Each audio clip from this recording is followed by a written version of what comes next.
Ireland again calls for calm, de-escalation, and the pursuit of diplomacy. We need to see sustained and credible moves on the ground toward de-escalation. Genuine de-escalation will imply a significant withdrawal of both troops and equipment. We commend all who are engaged in dialogue, including through the Normandy format and Poland as OSCE Chair in Office, for launching a renewed European security dialogue. We support urgent, constructive and resolute engagement through all diplomatic channels. President, the full implementation of Minsk peace agreements and the related conflict resolution efforts in the Normandy format and trilateral contact group are important priorities for us. There is no doubt that we are now at a sensitive moment. Today, we call on all parties to act constructively within both formats. In this regard, we deeply regret the decision of the Russian State Duma to submit a call to recognize as independent entities the non-government controlled areas in the Donetsk and Luhansk oblasts of Ukraine. This would be a clear violation of the Minsk Agreements. We are also concerned at reports of alleged shelling today in eastern Ukraine, as mentioned by Special Representative Kinnunen, which would also be a violation of the Minsk Agreements. Mr. President, all signatories of the Minsk Agreements agreed on the need for the OSCE's Special Monitoring Mission safe and secure access to the entire territory of Ukraine. The mandate of the SMM was agreed by all 57 OSCE participating states. We therefore remain very concerned at the continuing restrictions imposed on the SMM's freedom of movement. We also regret that SMM equipment has been damaged or interfered with. I want to express our deep regret at the decision by the Russian Federation to refuse to extend the mandate of the Border Observer Mission to monitor the border crossings. We commend the tireless efforts of Ambassadors Kinnunen and Chevik in the Trilateral Contact Group. We see the agreement reached by the group at the end of last year on adherence to the July 2020 ceasefire as an important achievement and a sign that there can be progress if there is genuine political will. President, Eastern Ukraine has already endured 8 years of conflict, resulting in humanitarian disaster, serious human rights violations, and abuses as reported by the OHCHR. Just as we know that further conflict is not inevitable, we know too that wherever conflict occurs, it is civilians who bear the brunt. Ireland therefore sincerely calls on all sides to work peacefully toward an effective and sustainable political settlement of the conflict, and to jumpstart that work today. Thank you, Mr. President. Я благодарю за заявление представителя Ирландии и предоставляю слово представителю Индии.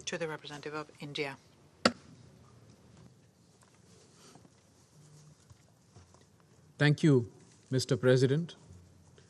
Let me begin by thanking Under-Secretary General Rosemary DiCarlo, Special Representative Mikko Kinnunen, and Chief Monitor Yashar Chevik for their comprehensive briefings on the occasion of the 7th anniversary of the package of measures for the implementation of the Minsk Agreements endorsed unanimously by the UN Security Council Resolution 2202. I also welcome Ms. Tatiana Montian to our meeting. We welcome the efforts underway for implementation of the Minsk Agreements, including through the Trilateral Contact Group and under the Normandy format. We believe that Minsk Agreements provides a basis for a negotiated and peaceful settlement of the situation in eastern Ukraine. Accordingly, we urge all parties to continue to engage through all possible diplomatic channels and keep working towards the full implementation of the Minsk Agreements. We also believe that meetings under the Normandy format will further facilitate the implementation of the provisions of the Minsk Agreements, including its key security and political aspects. In this context, we welcome the recent meetings of the political advisors of the Normandy format countries in Paris and Berlin. We also welcome the unconditional observance of the July 2020 ceasefire, the reaffirmation of Minsk Agreements as the basis of work under the Normandy format, and the commitment of all sides to reduce disagreements on the way forward. Any steps that increase tension may best be avoided by all sides in the larger interest of securing international peace and security. Quiet and constructive diplomacy is the need of the hour. India has been in touch with all concerned parties. It is our considered view that the issue can only be resolved through diplomatic dialogue. India's interest is in finding a solution that can provide for immediate de-escalation of tensions, taking into account the legitimate security interests of all countries and aim towards securing long-term peace and stability in the region and beyond. More than 20,000 Indian students and nationals live and study in different parts of Ukraine, including in its border areas. The well-being of Indian nationals is of priority to us.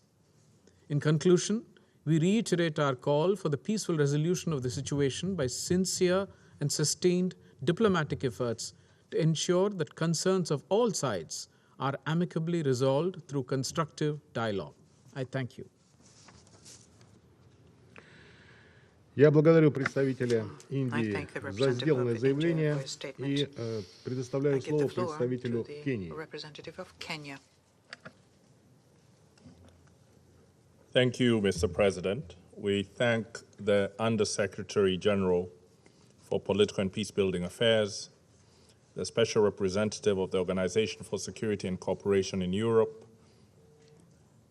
and the OSCE Special Monitoring Mission Chief Monitor for their briefings. Kenya cannot contemplate the continued insecurity in eastern Ukraine and the impact it can have on broader security in Europe. Global security is intertwined. Instability in Europe, beyond threatening lives and economies, also disrupts the ability of this important region to play a constructive role in solving the most pressing challenges globally. Insufficient progress in the implementation of the Minsk Agreements has been realized since 2014, and that needs to change.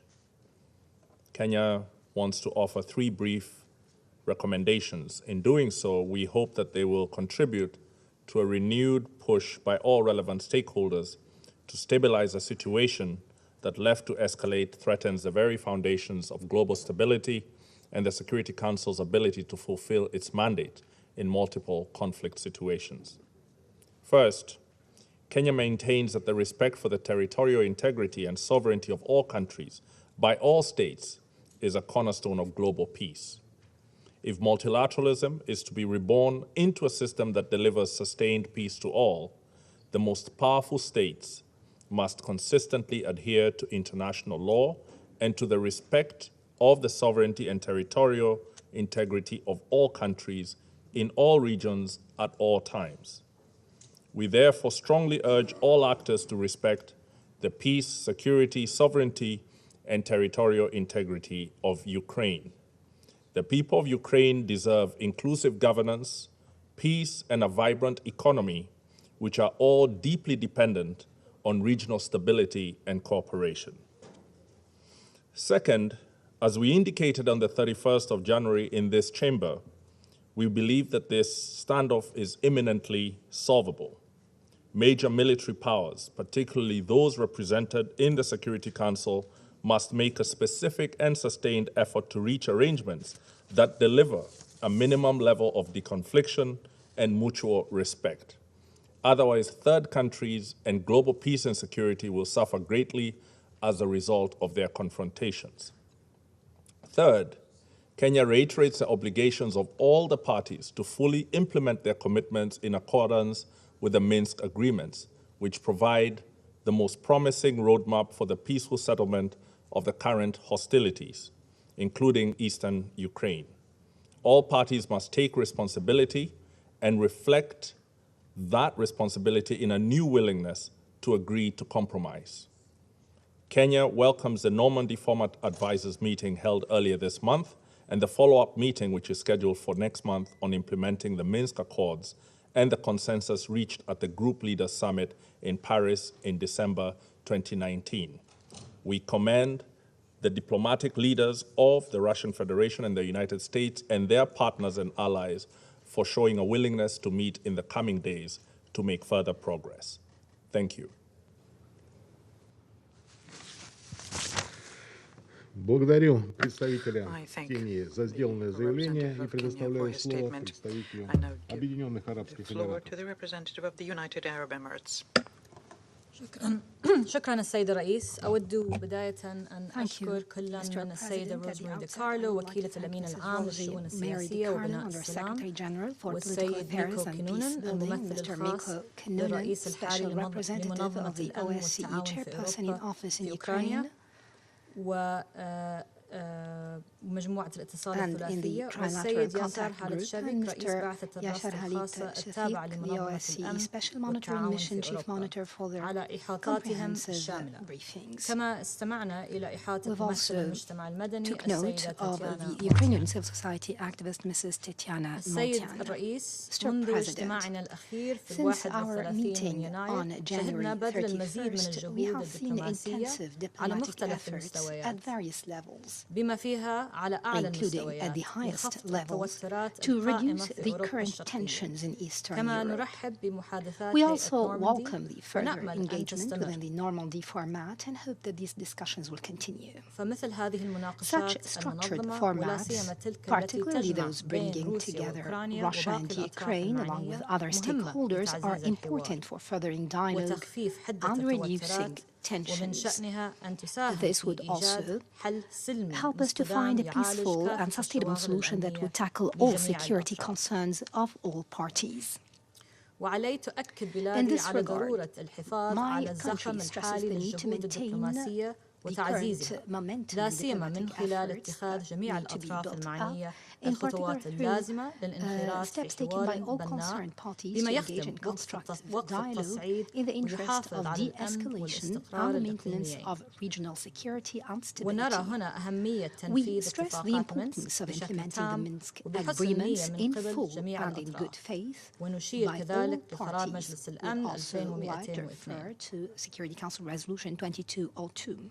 وفي هذا السياق نحث جميع الأطراف المعنية على تجنب اتخاذ خطوات قد تزيد من صعوبة تنفيذ هذه الاتفاقات. كما نشير إلى الدور الهام لبعثة الرصد الخاصة لأوكرانيا التابعة لمنظمة الأمن والتعاون في أوروبا، حيث يعتبر وجودها داعماً لجهود الحوار وبناء الثقة بين الأطراف، كما يسهم في تخفيف حدة التوترات. وفي الوقت ذاته علينا إلى أهمية لوضع الحرج للمدنيين في شرق أوكرانيا، حيث أفادت تقارير الأمم المتحدة أنه يوجد 3.4 مليون شخص بحاجة لتلقي المساعدات الإنسانية، منهم 55% من النساء و16% من الأطفال. كما توجد تحديات تتعلق بإيصال المساعدات الإنسانية لبعض المحتاجين لا سيما في المناطق القريبة من خط النزاع في شرق أوكرانيا. وعليه نشدد على أهمية عدم التصعيد في التوترات القائمة لما قد تلحقه من أضرار خطيرة على المدنيين. ونهيب في هذا الشأن بجميع الأطراف على أهمية عدم التعرض للمساعدات الإنسانية والهيومانيتيين في مناطق النزاع بما يتماشى مع التزاماتهم بموجب القانون الدولي. وأخيراً نكرر التأكيد على أهمية احترام القانون الدولي وميثاق الأمم المتحدة وعلى وجه الخصوص مبادئ السلام الإقليمية والسيادة وحسن الجوار باعتبارها مرجعاً أساسياً لحل الأزمة القائمة وتهدئة التوترات في المنطقة. وختاماً السيد الرئيس تجدد بلادي تأكيدها على أهمية اللجوء للحوار البناء ومواصلة العمل لإيجاد حلول سلمية تتسق مع القانون الدولي وميثاق الأمم المتحدة. وشكراً السيد الرئيس. Я благодарю представителя Объединенных Арабских Эмиратов за сделанное заявление и предоставляю слово представителю Ганы. Thank you very much, Mr. President. I'd like to begin by thanking USG Rosemary DiCarlo for her briefing on the prevailing situation in eastern Ukraine as it relates to the implementation of the Minsk Agreement, as well as Mr. Mikko Kinnunen, the Special Representative of the OSCE, Chairperson in the office in Ukraine and the Trilateral Contact Group, and Mr. Yasser Halit Shevik, Chief Monitor of the OSCE Special Monitoring Mission in Ukraine, for highlighting the efforts of the OSCE in facilitating the political and diplomatic settlements of the of the conflict in eastern Ukraine. We have taken note also of the views expressed by Ms. Tatiana Montian, a civil society representative from Ukraine. I further welcome the participation of the representatives of Germany and Ukraine in this meeting. Mr. President, in welcoming today's discussion, which enabled the Council to take stock of the package of measures for the implementation of the Minsk Agreement, adopted on 12 February 2015, my delegation recalls the adoption of Resolution 2202, wherein the Security Council expressed its firm conviction that the crisis in the eastern regions of Ukraine could only be settled through peaceful means. 7 years after the adoption of Resolution 2202, the Council's obligation for the maintenance of international peace and security requires of it a reiteration of its conviction and support for the processes for the further implementation of the Minsk Agreements. Unfortunately, the Minsk Agreements remain largely unimplemented, and the conflict continues to fester in parts of the Donbas region, with increasing civilian casualties and deepening vulnerabilities, mostly of elderly persons and women-led households. More than 14,000 deaths have been recorded since the conflict in eastern Ukraine began. Several thousands of people have been displaced, and 2.9 million people are presently in need of humanitarian assistance. The implications of the situation in Ukraine on regional as well as international peace and security have also been dire. While recognizing the complex fears and complicated concerns which have been expressed by the parties through the Minsk Agreements, we nonetheless believe that good faith conformity with Charter obligations by concerned member states should provide clarity to seize opportunities for supporting continuing dialogue and the engagements required to address the concerns of all parties. In this respect, Ghana is concerned by the increasing tensions along the borders of Ukraine. We recall in this regard the provisions of the Charter which establishes the fundamental norms of the post-1945 international order and require that the international relations of member states should not involve threats of or use of force against the territorial integrity or political independence of other states. We therefore entreat all parties to maintain the path of dialogue and diplomacy in addressing any differences that exist between and among them. Towards the further implementation of peaceful measures for resolving the crisis in the eastern regions of Ukraine, we make the following points. First, Ghana reaffirms her support for the sovereignty and territorial integrity of Ukraine, a bona fide member of the United Nations, whose membership of this organization provides for her guarantees over her internationally recognized borders. Secondly, we know the security concerns of other member states in Europe, especially those in Eastern Europe, and urge a restraint by all in maintaining the Pacific order in Europe, even as efforts continue to address any concerns with the contemporary European security architecture. Third, we welcome the high-level diplomatic engagements to address existing concerns over the situation in Ukraine, including recent discussions among leaders of the Normandy 4 that reaffirmed the ceasefire in the eastern region of Ukraine, as well as the OSCE-facilitated dialogues at different levels.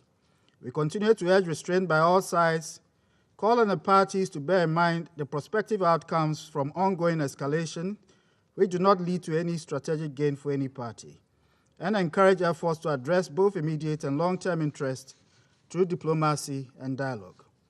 Fourth, we urge renewed dialogue within the Normandy 4 process to resolve differences in the interpretation of the sequencing of the package of measures for the implementation of the Minsk Agreements, As it is said, how can two go on a journey unless they be agreed on the path they intend to take?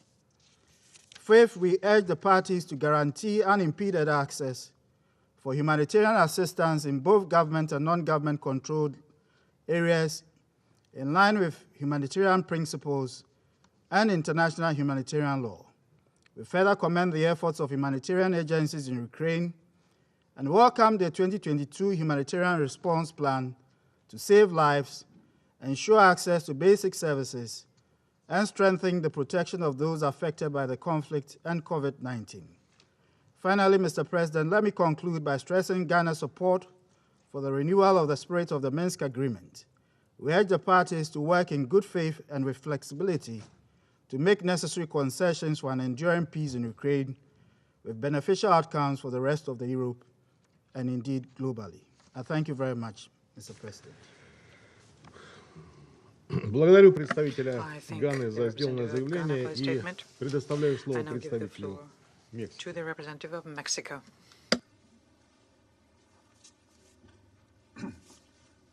Gracias, presidente. Thank you, President. Agradezco las presentaciones de la subsecretaria DiCarlo, del representante especial Kinnunen y del embajador Chevik, y tomamos nota de los comentarios de la señora Montián. Reconocemos la presencia de distinguidos participantes de alto nivel en esta sesión y damos la bienvenida a los representantes de Ucrania y de Alemania. La revisión por parte de este Consejo del Estado que guardan los acuerdos de Minsk relativos a las regiones de Luhansk y Donetsk en Ucrania Oriental se da en el contexto de fuertes tensiones que han generado una gran preocupación en la comunidad internacional. Por ello, pensamos que es urgente, ante todo, mandar una señal clara, inequívoca, de la voluntad de las partes que permita revertir la escalada de tensiones y ceda espacio a la negociación política, una vía que contemple tres elementos: distensión, diplomacia y diálogo. Hemos tomado nota con gran interés del anuncio sobre el retiro de algunas tropas de la frontera con Ucrania. Concretarlo a la brevedad generará la confianza que solo dan los hechos y que las circunstancias reclaman. En tanto que la única solución real es una solución diplomática, damos la bienvenida a la disposición que han mostrado los distintos actores por continuar por la vía del diálogo. México reconoce y agradece los esfuerzos de los líderes mundiales que, siendo factores de influencia, se han involucrado personalmente para tratar de encontrar una salida pacífica a esta crisis que sea capaz de atender las diversas preocupaciones de seguridad en la región. Cualquier solución implica poner fin a las tensiones en el este de Ucrania. A 8 años del inicio del conflicto, los acuerdos de Minsk son el marco para alcanzar una solución negociada. El grupo trilateral de contacto y el formato de Normandía ofrecen esa posibilidad. Como hemos escuchado, el conflicto en Ucrania Oriental ha tenido un grave impacto en la población civil. Se estima que cerca de 3 millones de personas requieren de asistencia humanitaria, mientras que alrededor de 1,5 millones de personas se encuentran desplazadas. La población también enfrenta restricciones en su libertad de movimiento, lo cual limita which limits access to health and education services. México pide que se Mexico garantice la asks libertad de that the movimiento de freedom los of movement civiles for civilians en be ambos lados guaranteed on de both la línea de sides contacto. of the contact line. Hacemos un llamado también a las And we partes a also call upon the facilitar el parties acceso to humanitario en la facilitate zona humanitarian de access manera to the area segura e in a irrestricta, secure and así como unrestricted manner, garantizar el as libre well as to movimiento guarantee the a la free misión de movement of observación the special de la monitoring Organización mission para la of the Seguridad y la Organization Cooperación for Europea, lo cual es Security esencial para la cabal in ejecución Europe. de This su is mandato. essential for the comprehensive También implementation of es its necesario mandate. destacar We que also las would like to minas, highlight that las mines, municiones no detonadas undetonated y otros munitions, and artefactos other explosivos explosive artifacts son una amenaza are a real real y threat afectan and sobremanera a la disproportionately población civil. affect the civilian population. Exhortamos a las partes a We call eliminar upon the las parties minas to existentes y a eliminate no existing incurrir mines en la and not to colocación de proceed nuevos to explosivos. place Señor new presidente, explosives. México Mr. President, reitera su Mexico compromiso reiterates its con commitment el to respeto a la for the soberanía, respect of the la sovereignty, independencia política political y la independence, integridad and the territorial de territorial Ucrania integrity of Ukraine dentro de sus within fronteras its reconocidas internationally internacionalmente recognized borders, de conformidad in con la accordance Carta de with las the Naciones United Unidas, Nations el derecho internacional Charter, y las international law, resoluciones and pertinentes relevant de las Naciones resolutions Unidas. of the United Concluyo Nations. resaltando I conclude que las by tensiones stressing alrededor de that la the situación en tensions Ucrania around y the sus situation potenciales in Ukraine consecuencias and the hacen potential evidente lo que consequences tan make claramente it very se ha clear señalado de the distintas situation very maneras. clear, as the Secretary General Reemplazar has la diplomacia stated. por la confrontación Replacing implicaría diplomacy by dar confrontation un gran would be salto al to vacío. take a dive Es over a hora de cliff. refrendar The los time has esfuerzos come en un to solo camino, endorse el de la efforts channeled in distensión, one single la direction, diplomacia y détente, el diálogo. diplomacy, Gracias, and presidente. dialogue. Thank you, Mr. President. Я благодарю представителя Мексики за сделанное заявление. Теперь предоставляю слово представителю Китая.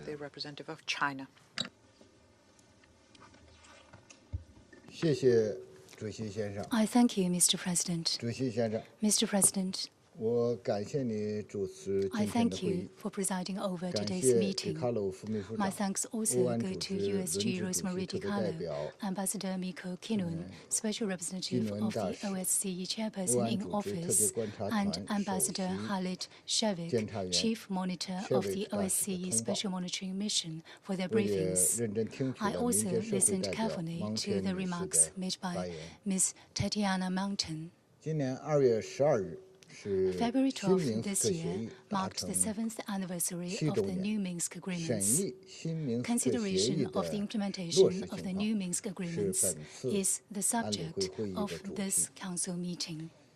Universally recognized, the agreements is a fundamental and binding political document for the settlement of the Ukraine issue, and was unanimously endorsed by the Security Council in its Resolution 2202. Therefore, it deserves complete and effective implementation by all the parties concerned. Regrettably, however, to date, the majority of the agreement's provisions have yet to be truly implemented. New ceasefire violations have occurred on the line of contact.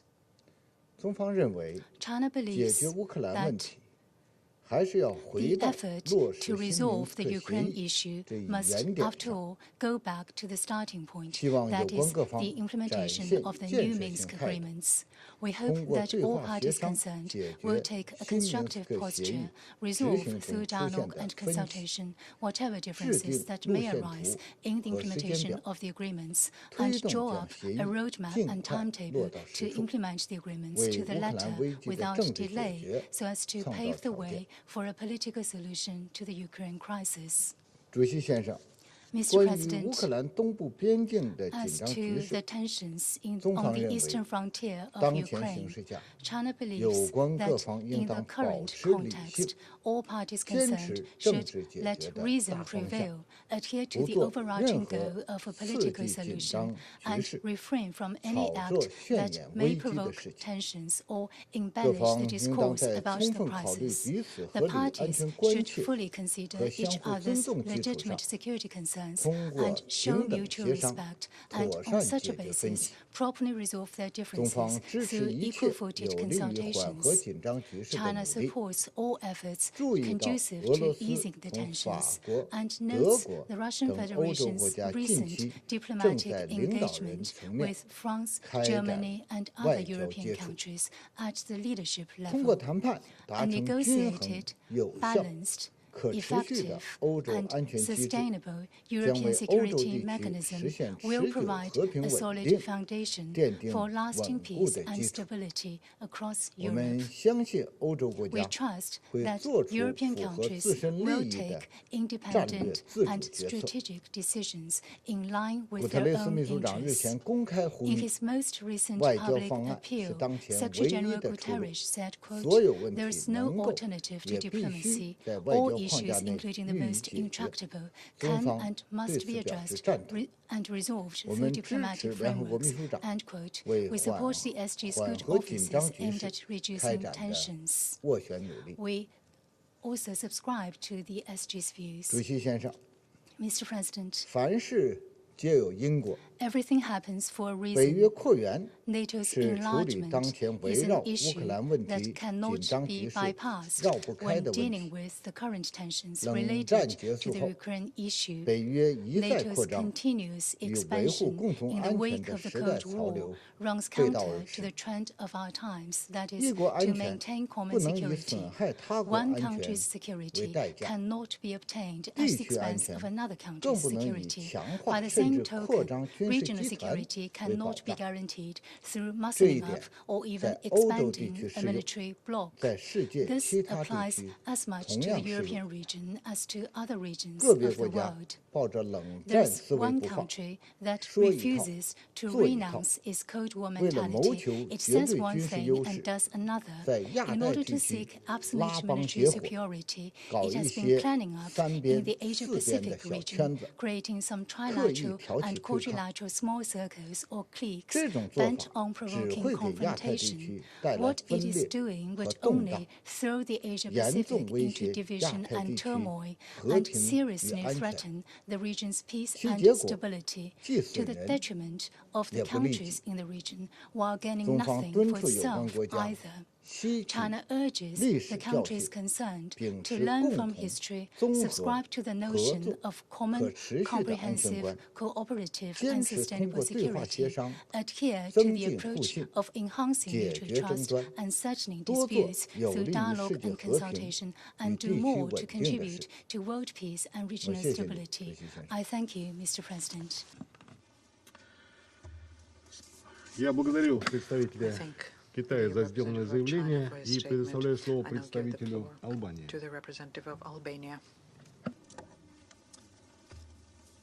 Mr. President, I thank the USG DiCarlo, Ambassadors Kinnunen and Cevic for their briefing. We welcome the high-level participation in this meeting. Let me first express our gratitude to the OSCE Special Monitoring Mission to Ukraine, which continues to work in a volatile and unpredictable environment, and as we heard from Ambassador Cevic, under multiple challenges and restrictions.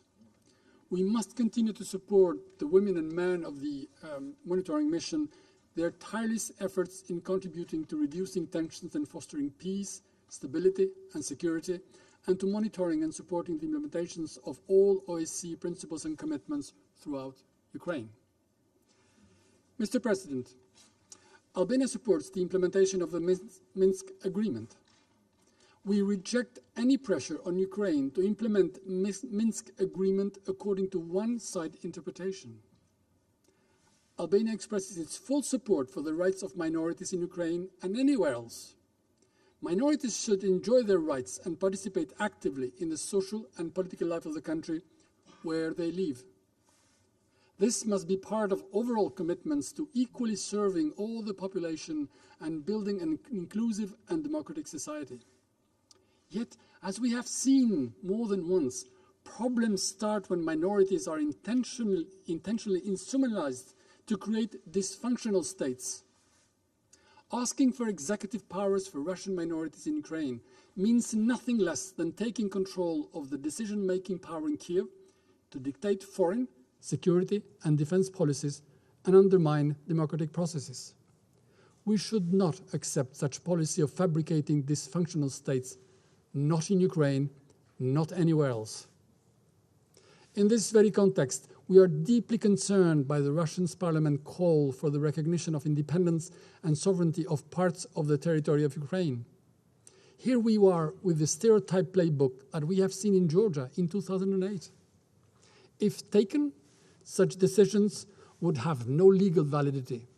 They are against international law, they are against UN Charter. They run totally against the substance of the Minsk Agreements. Mr. President, we continue to be alarmed by the very large-scale, unprovoked and unjustified Russian military build-up in and around Ukraine and in Belarus. The much-claimed withdrawal of some of the troops stationed there is not verified, and credible reports indicate the contrary. A further reinforcement with active combat troops and weapons, which reportedly now number 150,000. This continued and reinforcing military surrounding is a Damocles sword over the government and people of Ukraine. It instigates fear to the population. It frightens the domestic and foreign investors and seeks to bring the economy into collapse and the country to its knees. The decision to partially block the Black Sea and the Sea of Azov and the Kerch Strait under the pretext of holding regular naval exercises only adds to this strangulation effort. Further, the most recent reports of heavy shelling from the occupied territory in Donbass only reinforce the worries about the pretext to start executing a long and carefully designed scenario. In this context, let me reiterate our firm position in support of the sovereignty, territorial integrity of Ukraine within its internationally recognized borders. We demand the removal of the occupying troops from the occupied territory. We condemn the illegal annexation of Crimea and its military support to the separatist forces in the country. Albania remains committed to the fundamental principles underpinning European security, including that each nation has the right to choose its own security arrangements. Any renewed attack on the sovereignty and territorial integrity of Ukraine would be a clear and further breach of international law, would severely affect European security, and should be met with outright and vigorous condemnation. We call on this Council and on the international community not to let Ukraine down, not to accept policies and actions that threaten the existence of a sovereign nation. Mr. President, despite everything indicating acceleration of escalation, we will continue to emphasize the value and the importance of diplomacy and dialogue in reaching a peaceful solution in the conflict in eastern Ukraine and dealing with Russian concerns. Russia should take the offer to engage in a renewed European security dialogue initiated by Poland as the current OSCE chair. We support the call of Secretary Blinken for talks with Minister Lavrov as soon as possible and renewed NATO-Russia Council meetings. Every mechanism must be used and fully exploited for diplomacy and de-escalation. Finally, we welcome the calls of the Secretary General to defuse tension and to de-escalate actions on the ground. We would support the intensification of these efforts and the availability of his good offices in the search of a peaceful solution. I thank you. Я благодарю за сделанное заявление представителя Албании и предоставляю слово представителю Франции.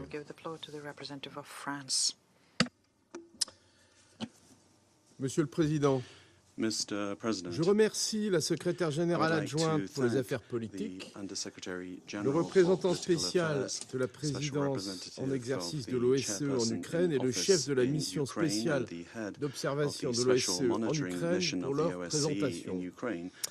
La mise en œuvre des accords de Minsk ne saurait être considérée de manière indépendante de la situation aux frontières de l'Ukraine où les tensions ont atteint ces derniers jours un niveau sans précédent en raison du renforcement de l'activité militaire russe. La France a mené des efforts continus avec ses partenaires au cours des dernières semaines pour la désescalade et le dialogue. Notre position est fondée sur deux piliers. Premièrement, l'accumulation de capacités militaires considérables à la frontière d'un État voisin constitue un comportement menaçant et inacceptable, et ce, d'autant plus que la Russie a déjà porté atteinte à la souveraineté et à l'intégrité territoriale de l'Ukraine dans le passé. Toute nouvelle agression aurait des conséquences massives et un coût sévère pour la Russie. Les Européens sont unis et ils sont prêts à agir en coordination avec tous leurs partenaires à ce sujet. Deuxièmement, la France est convaincue que la désescalade est possible par le dialogue et par la diplomatie. C'est le sens des efforts menés par le président Macron en coordination avec le chancelier allemand. Nous sommes prêts à engager ce dialogue.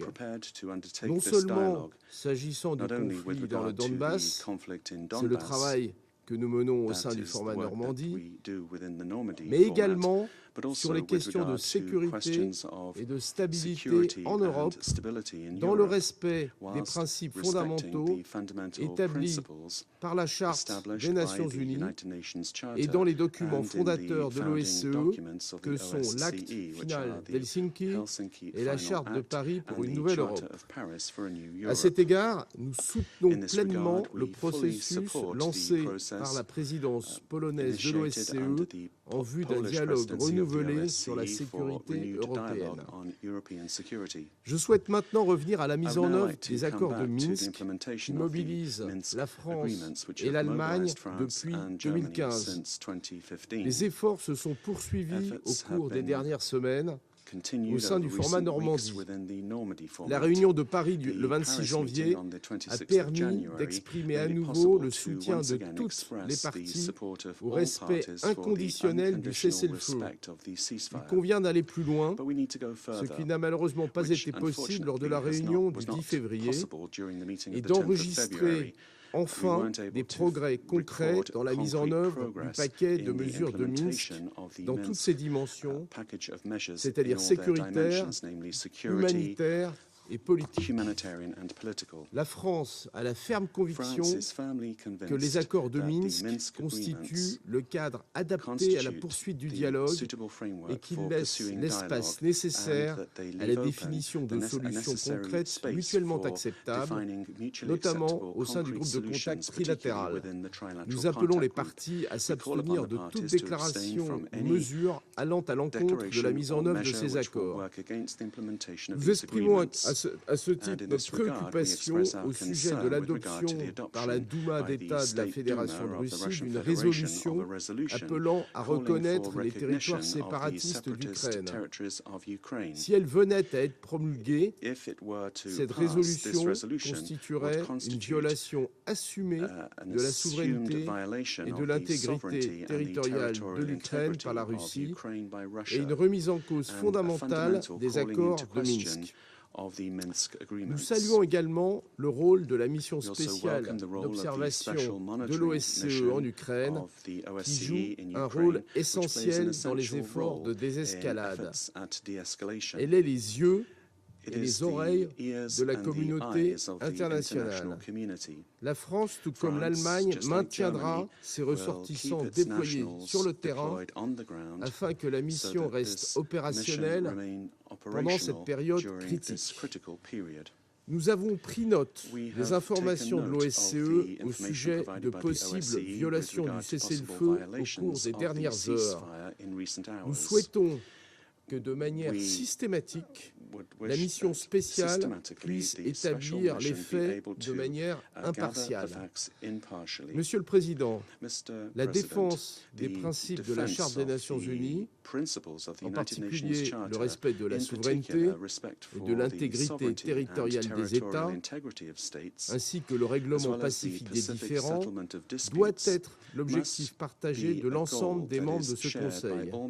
La France continuera à se mobiliser en ce sens, ainsi que pour la construction d'une paix juste et durable et pour le rétablissement de la pleine souveraineté ukrainienne sur certaines régions de Donetsk et Luhansk. Je vous remercie. Я благодарю представителя Франции за сделанное заявление и предоставляю слово представителю Габона. Merci, Monsieur le Président. Thank you, Mr. President.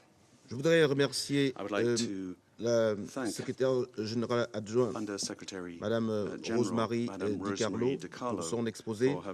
Je remercie également le représentant spécial Mikko Kinnunen et le chef de la mission d'observation de l'OSCE, Yashar Alit-Chevik, pour leurs exposés. Je salue également la présence parmi nous de Madame Tetiana Montian.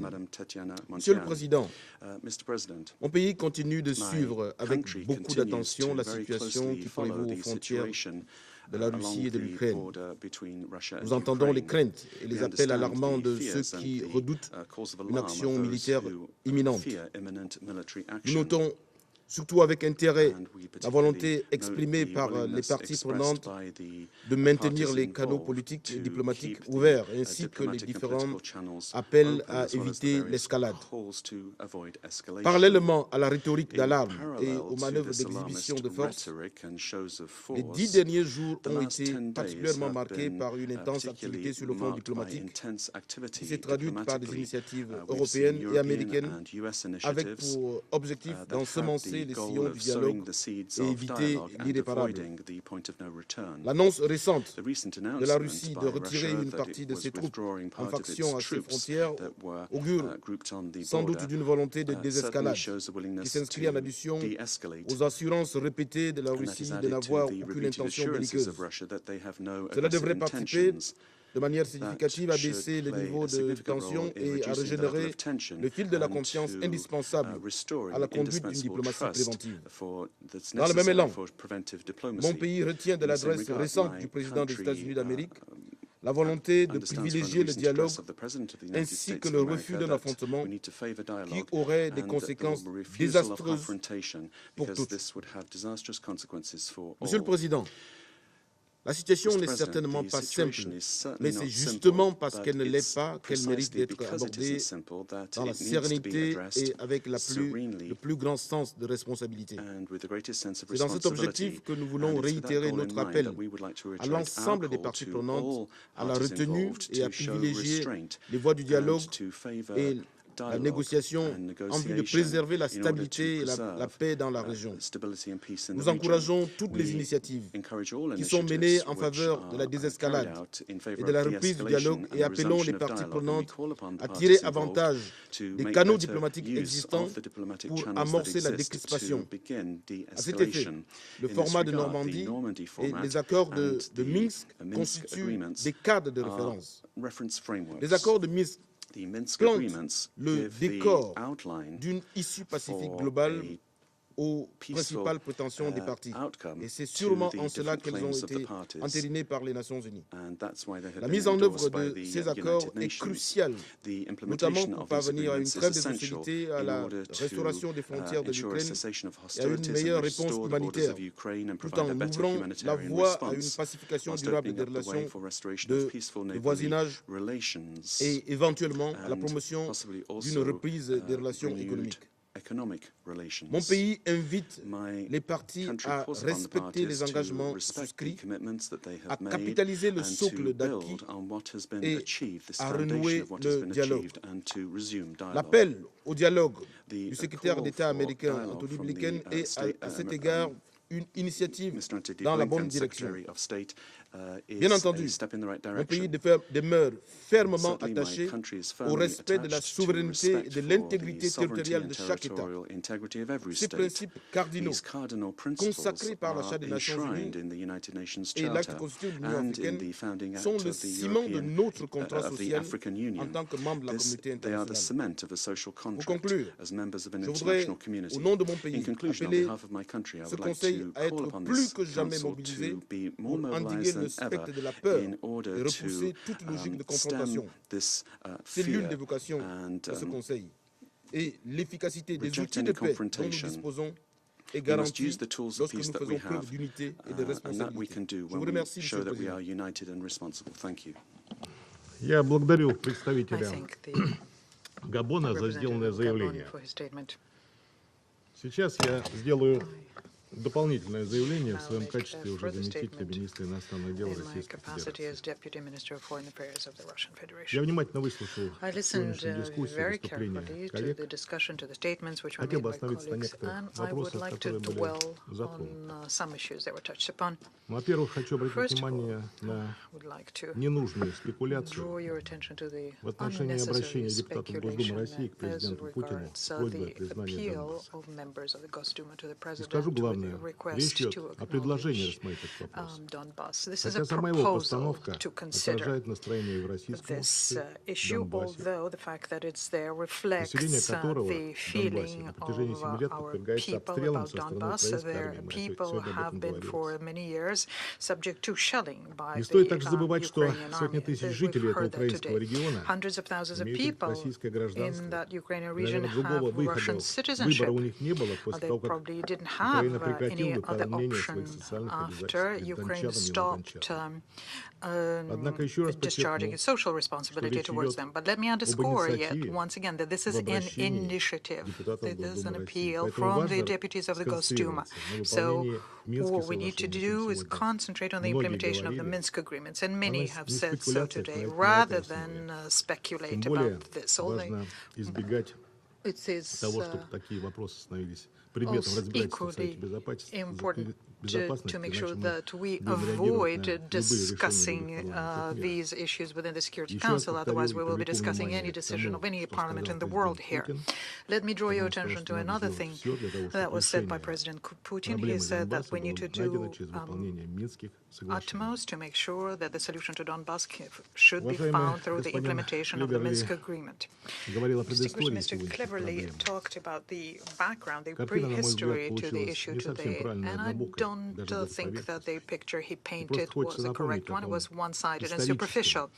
Let me just recall one historic period which preceded many an issue, namely an illegal and bloody coup d'etat in Kiev in 2014. The radicals and nationalists came into power then.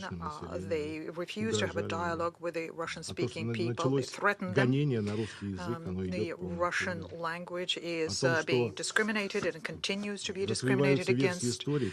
Versions of history are being put forward which include even the glorification of Nazi criminals. This is something that happened and continues. And this led to the separation of the Crimea and reunification with Russia as a result of a referendum.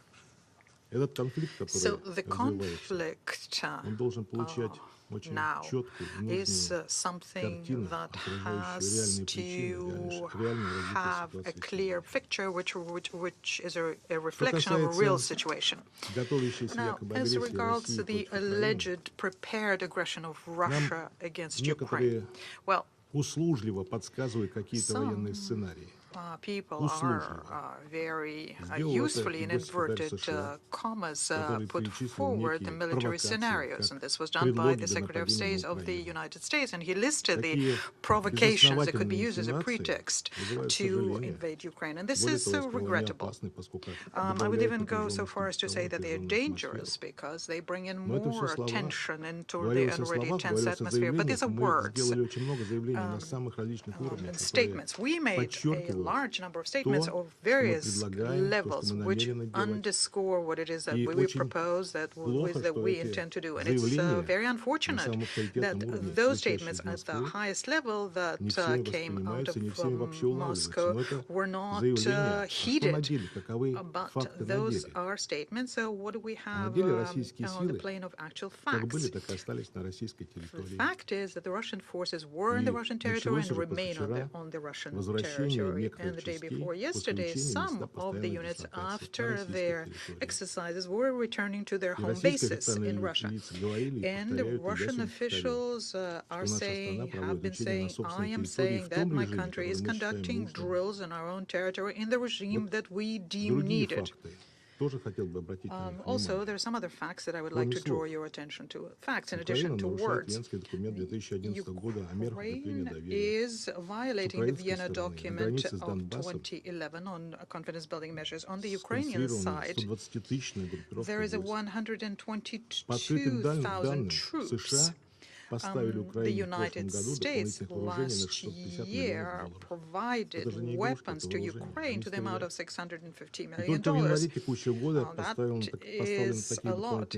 In January, $200 million worth of dollars of weaponry was provided, and we are not even talking about what's being provided by UK, Canada, and the Baltic states. All of these states are sending lethal weaponry to Kiev, attack aircraft, multiple rocket launchers, Stingers, Javelins, rifles, ammunition for them.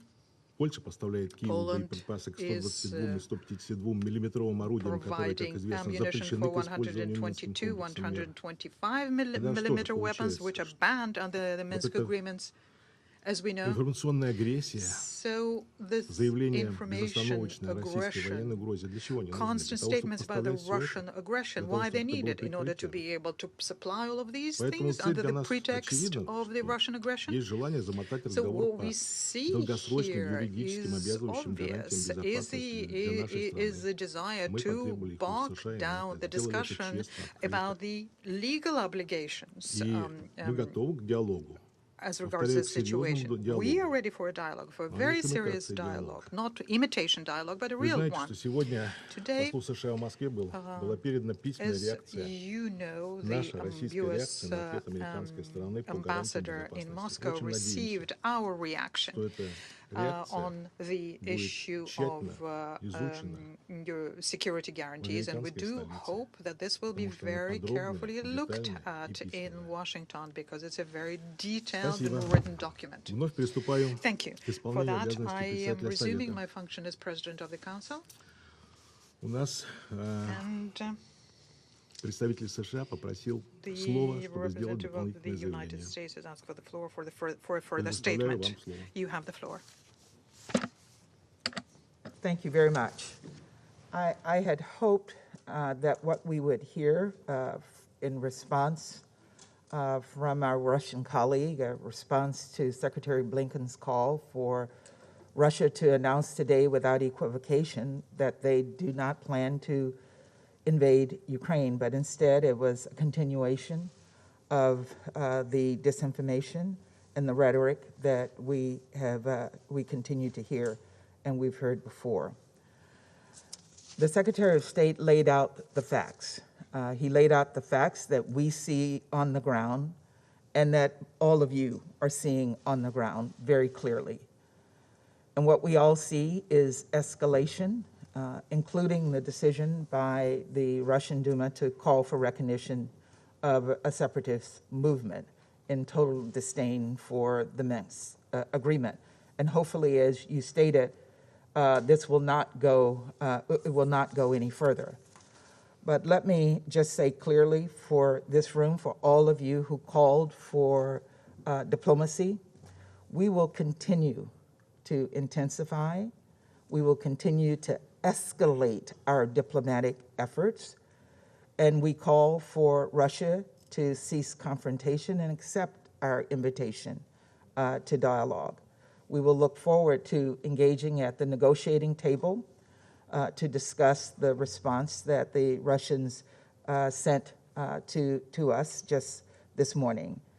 And I will end by saying what Secretary Blinken said today. He did not come here to promote war, but he came here to prevent war and to find a way to a peaceful solution. Thank you. Я благодарен представителю США за сделанное заявление. Сейчас предоставляю слово представителю Украины.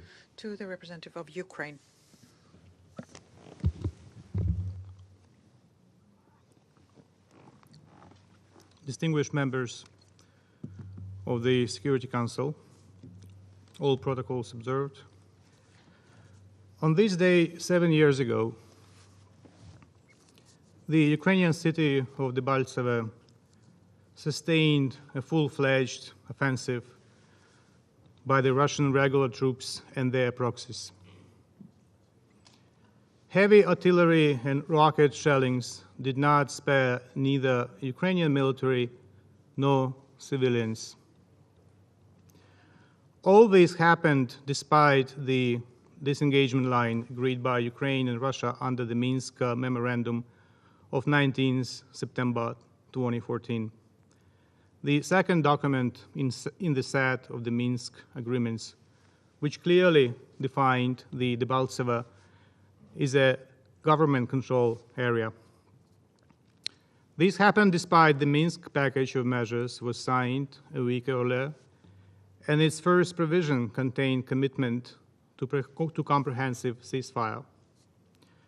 This is just one example of how Russia violated the agreements almost immediately after signing them.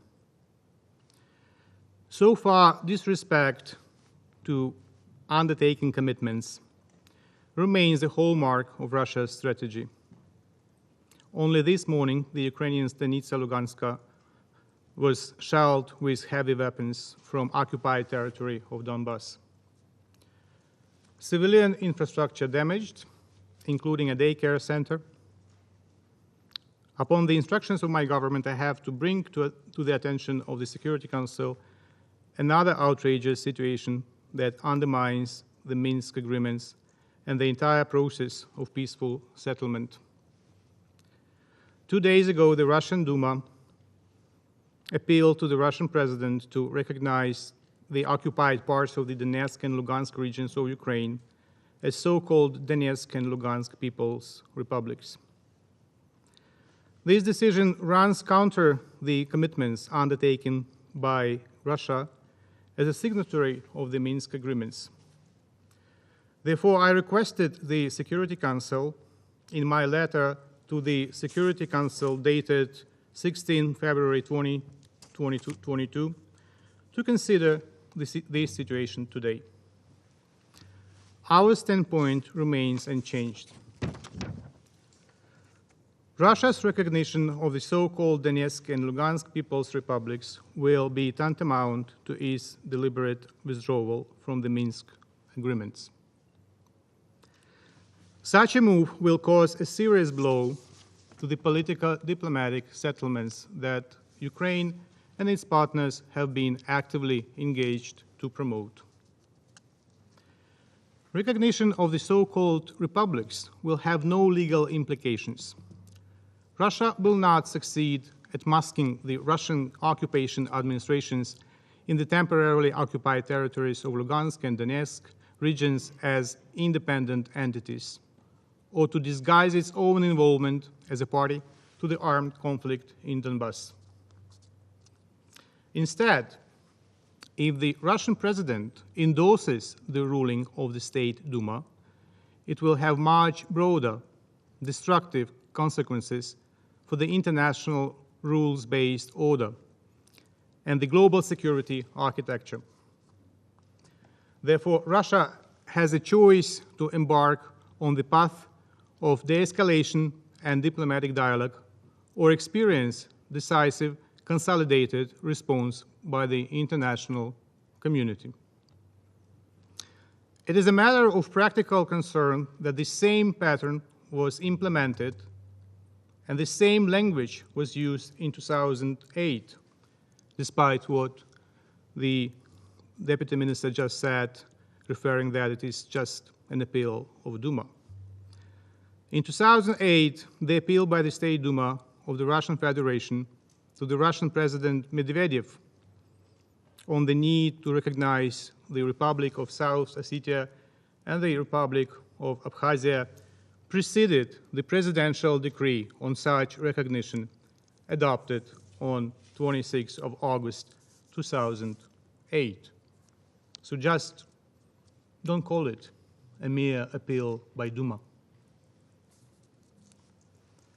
I thank the Secretary of State, Mr. Blinken, for his powerful statement of February 16 on the issue of Duma's decision, as well as I thank the Foreign Minister Le Drian of France for his clear statement, as well as I thank Minister Cleverly of the UK for his statement today, as well as I thank Norway, Ireland, Albania, and many other partners and responsible members of the international community for their statements on this issue. and I would like to ask the Secretariat of the Security Council to make my letter part of the proceedings. Letter dated February 16. It is important, however, as well, because the soft and feeble reaction of the UN in 2008 resulted in lasting occupation of parts of the Georgian territory. And I will not quote what the then Secretary Ban Ki-moon said and what the PGA said at that moment. We hope that the UN leadership today learned the lessons from the occupation of Abkhazia and South Ossetia, and we all, both members and the states and the Secretariat, will be more vocal on defending the UN Charter. I addressed my letter on the issue to the Secretary General, and I wait for a meaningful reply by the Secretary General to my letter. We call on Russia to take a constructive stance towards achieving progress in the framework of the existing negotiations formats. Otherwise, Russia will bear full responsibility for ruining the Minsk Agreements and the process of peaceful settlement of the armed conflict. The Minsk Agreements are the complex of 3 documents, and we should approach its implementation from this standpoint. Starting from the Minsk Protocol of 5 of September 2014, let me remind you that according to the paragraph 4 of this document, Ukraine and Russia agreed on establishment of security zones in the border areas of Ukraine and Russia with the OSCE permanent monitoring and verification on the border. Ukraine expects Russia to deliver on this agreed commitment, which would become a major input into the resolution efforts.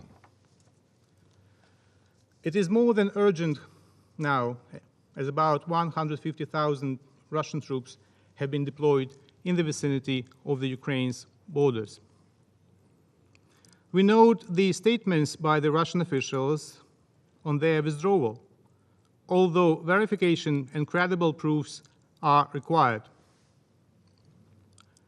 Unusual military activities on Ukraine's borders that Russia denied to explain in violation of the Vienna document on confidence and security building measures have a detrimental economic and social impact on Ukraine already, regardless of ultimate plans by Russia. The military buildup on the ground has been coupled with a blockade by Russia of the large parts of the Black Sea under the pretext of naval exercises. This has made navigation and international shipping extremely complicated, causing serious challenges for the major Ukrainian ports. All these actions feed into the concept of the hybrid war against Ukraine, with disinformation and cyber attacks as its other important components. For instance, the most recently, Russia pulled another propaganda ace up its sleeve, blaming Ukraine for genocide in the occupied territories.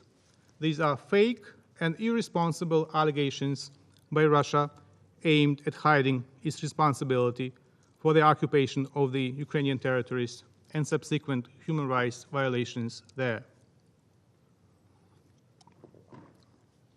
Excellencies, Ukraine remains committed to peaceful resolution of the Russian-Ukrainian conflict by political diplomatic means. Ukraine wants peace, security, and stability, not only for itself, but also for the entire Europe. At the same time, I reiterate that in the event of Russia opting for escalation, Ukraine will defend itself. We welcome all diplomatic and other efforts taken at different levels to prevent the worst-case scenario. We are grateful for support and solidarity with Ukraine so explicitly demonstrated worldwide. We reiterate the need to further explore all political means to ensure the escalation. Reinvigorating the Normandy format and the trilateral countergroup is one of the necessary steps. Both include Russia and Ukraine as parties to the conflict and constitute the proper framework for their direct dialogue. The dialogue that Russia still avoids and hides behind their puppet occupation administrations. As long as Russia makes preconditions about direct dialogue between Ukraine and Moscow's proxies, which are effectively a non-starter, the progress on the implementation of the Minsk Agreements will remain elusive. Hence, it was important that political advisors met in Paris and Berlin. Despite many divergences on implementation, the Minsk Agreements persist. We are ready to resume the N4 talks in all formats, including at the level of the leaders. We regret that Russia remains unwilling to hold N4 summit. The last time our leaders met in Paris in December 2019, the decisions adopted then remain unimplemented by Russia, despite Ukraine regularly put forward concrete initiatives on ceasefire, humanitarian demining, withdrawal of troops and hardware, mutual release of detained persons, opening new entry-exit points, ensuring unimpeded access of the OEC SMM throughout the conflict-affected area, as well as implementation of the political provisions of the Minsk Agreements. On 22 December last year, we managed to find a common understanding on resuming the ceasefire regime, initially launched in July 2020. We offered far-reaching compromises to strike the deal, but ceasefire violations by the Russian occupation forces have not yet halted. Restrictions of the SMM freedom of movement continue to be a major impediment for the implementation in full of the SMM mandate.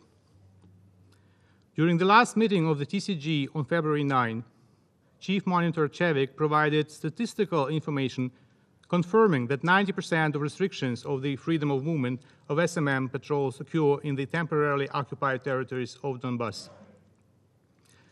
We call on Russia to ensure unfettered access of the SMM throughout the entire territory under its effective control, in particular in the border areas. This is practically important against the backdrop of Russia's decision not to extend the mandate of the OSCE border observer mission at the Russian checkpoint Gukova and Donetsk, shut down last September. In this regard, we support the initiative by France and Germany to establish a coordination and verification mechanism for the OSCE SMM. On the political track, discussions on such issues as implementation of the so-called Steinmeier formula, the special order of local self-government is in certain areas of Donetsk and Lugansk regions, amnesty law, modalities of local elections so far continue to be blocked by the Russian side.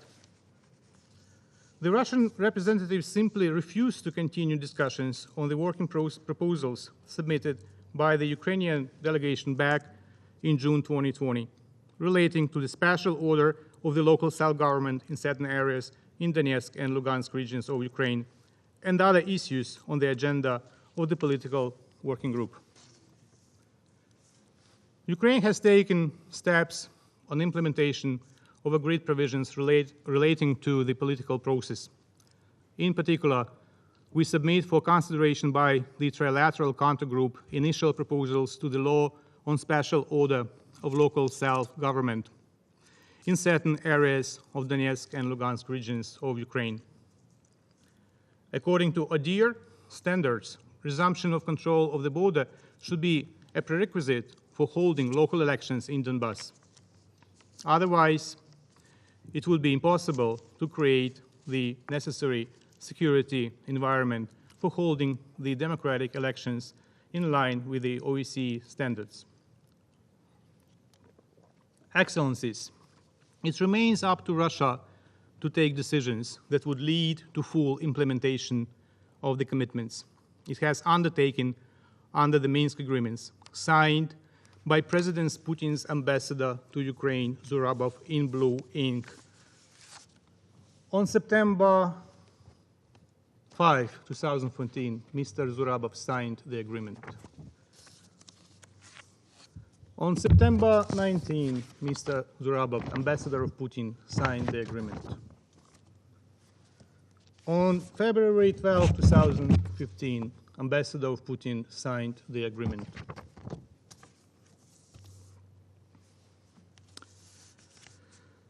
Drawing lessons from the past, we urge Russia to abandon its long-lasting strategy on Ukraine, based on threat and use of force against the territorial integrity of Ukraine, based on fundamental principles of peaceful relations enshrined in the UN Charter. But before I end, let me address Sergei Vasilyevich по-русски. На днях средства массовой информации распространили текст, который приписывается вашей коллеге по цеху, госпоже Захаровой. Позвольте зацитировать. С точки зрения международного права, геополитические преобразования 1991 года не привели к исчезновению СССР как субъекта международного права. Государство под названием СССР не прекратило, а продолжило свою международную правосубъектность. Конец цитаты.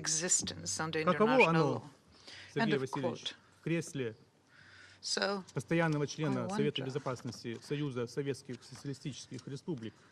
Ведь так указывает действующая редакция Статута ООН, что это место Советского Союза. Когда я читаю подобные тексты, когда я слушаю товарищ Мунтян, я хочу повторить те же самые слова, которые я произнес на таком же точно заседании по вопросу исполнения Минских соглашений 18 февраля 2020 года. Собственно говоря, это слова известного российского поэта Евтушенко 1962 года. Поэт Евтушенко сказал: «Пусть мне говорят, успокойся. Спокойным я быть не сумею. Покуда наследники Сталина живы еще на земле, мне будет казаться, что Сталин еще в мавзолее». Сергей Васильевич, на дворе 21 век. Sergei Vasilyevich, we Давайте-ка are in the вернемся к 21st century. к уставу ООН. Let's get back to Давайте-ка the начнем UN его Charter исполнять. and let's start Изменим implementing статью the Charter. 23, Let's change Article исполним 23. статью 2, Let's 4, implement Article 22, 24, and 108. Спасибо за внимание. I thank you for your attention. Я благодарю представителя Украины за сделанное заявление и предоставляю слово представителю Германии. Thank you, Mr. President. Germany is grateful for the opportunity to speak in today's session. We would like to thank you, Under-Secretary General Di Carlo, the Special Representative of the OSCE, Chairperson in office in Ukraine and in the Trilateral Contact Group, and the head of the OSCE's Special Monitoring Mission. Together with France, Germany stays committed to achieving progress in the Normandy format, which plays a central role in advancing the implementation of the Minsk Agreements. Many obstacles remain. However, the reaffirmed ceasefire of July 2020 proved that progress can be made if political will is there. With regard to recent reports on increased shellings in eastern Ukraine, we recall that the agreement must be observed, and it is utterly unacceptable that to attack civilian infrastructure. On 26th of January in Paris and on 10th February in Berlin, talks were held. All participants committed themselves to the full implementation of the Minsk Agreements and to continuing talks in the N4 and in the Trilateral Contact Group format. In this respect, we express our strong concern about the resolution of the Russian State Duma calling on the President of the Russian Federation to recognize the self-declared People's Republics of Luhansk and Donetsk as independent states. This would run counter to the Minsk Agreements and constitute a further breach of Ukraine's sovereignty and territorial integrity. Mr. President, in this tense situation, it is very important to establish facts and to identify disinformation. We commend the OSCE Special Monitoring Mission's indispensable role in establishing facts on the security situation.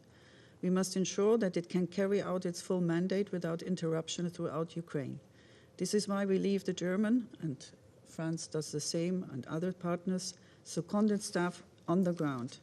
This is also why we are deeply concerned about the restrictions of SMM monitors' freedom of movement and destruction of their equipment. Mr. President, in these days we cannot evaluate the state of the Minsk Agreements without factoring in military developments in the region. In recent months, an unprecedented military buildup of Russian forces has taken place on the Russian and Belarusian side of Ukraine's border. It is next to impossible to not perceive this as a threat or the preparation for an attack. We deplore that Russia has so far failed to provide any satisfactory explanation for this course of action. The UN Charter is crystal clear in this respect. It prohibits not only the use of force, but also the mere threat of using force. Germany fully supports the sovereignty, territorial integrity, unity, and independence of Ukraine within its international recognized borders, in line with the principles enshrined in the UN Charter, the Helsinki Final Act, the Charter of Paris, and all OSCE commitments. In order to diffuse tensions, we have stepped up our diplomatic efforts in close coordination with our French partners.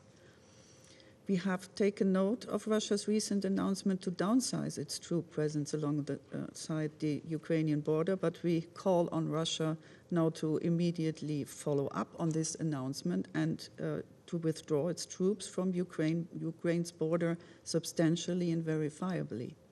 Russia should be aware that any military aggression against Ukraine would entail severe political, economic, and geostrategic consequences. Moreover, we urge Russia to provide full transparency regarding its military activities. To this end, Russia should make full use of the information and consultation mechanisms provided for by the Vienna document within the OSCE framework. Together with its partners and allies, Germany remains open to discussing with Russia security concerns of mutual interest. Mr. President, if a sovereign member state of this organization adopts an aggressive posture towards another sovereign member state of this organization, this is not something the United Nations and its member states should be casual about.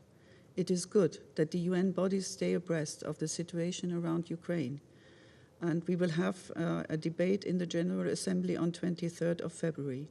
Germany certainly will remain strongly committed to finding a diplomatic solution, and we hope others will too. Thank you.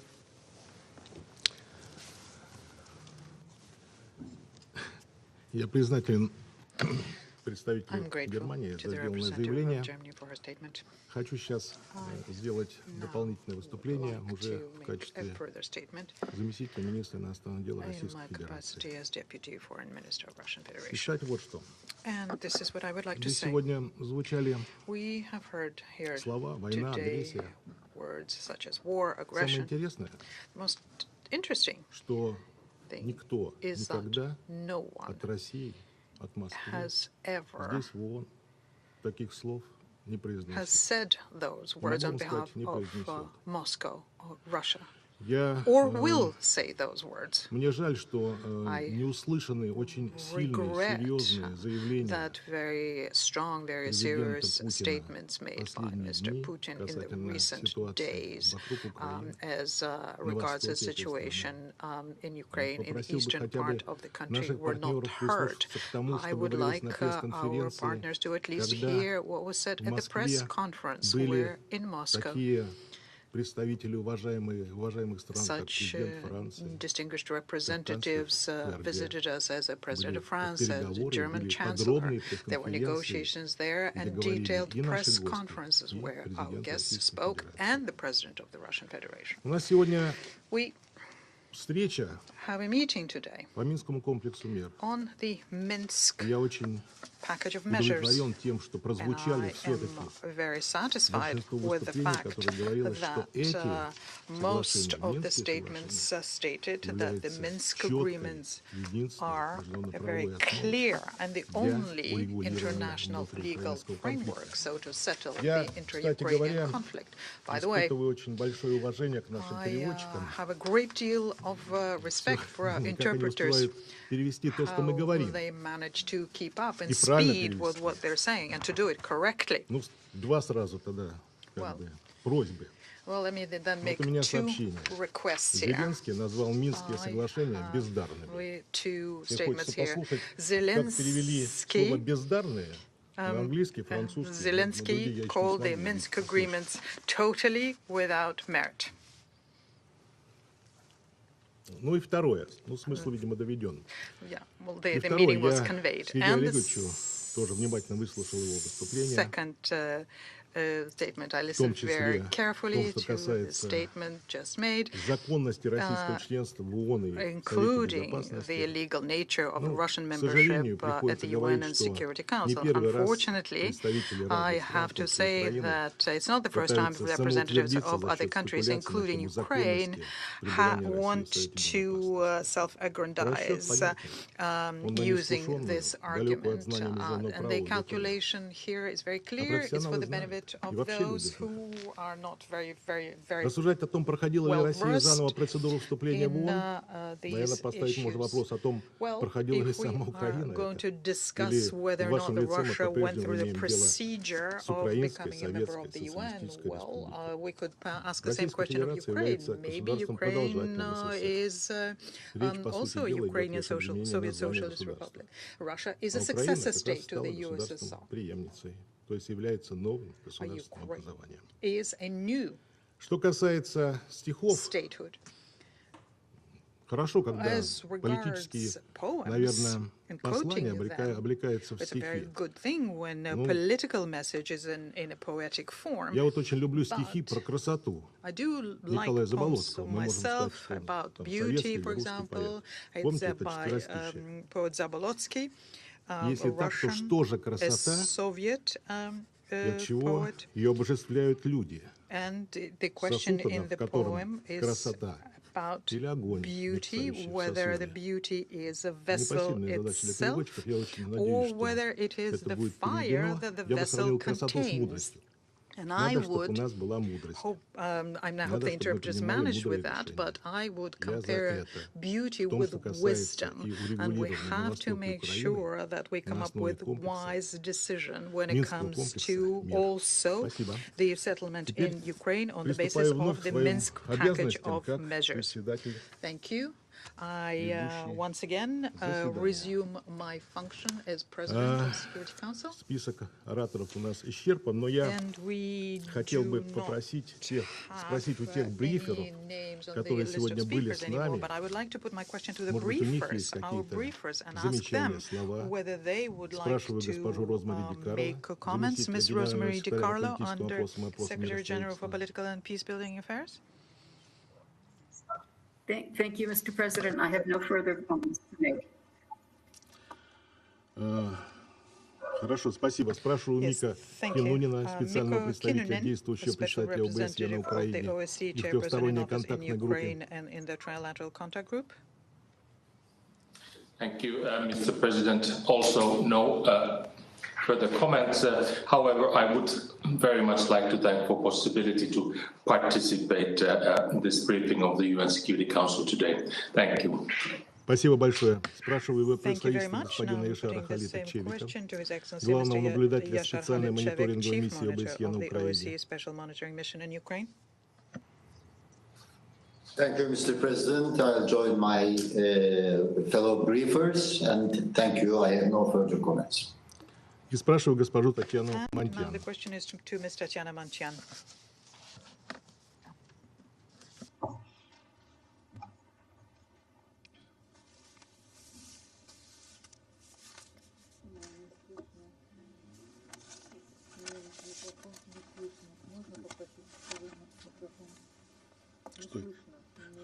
Не слышно то, что вы говорите, к сожалению. Unfortunately, we cannot hear you. Нажмите, пожалуйста, микрофон. Could you press the microphone button, please? Слышно? Сейчас да, отлично. We can hear you now. Теперь слышно? Да. Ага, отлично.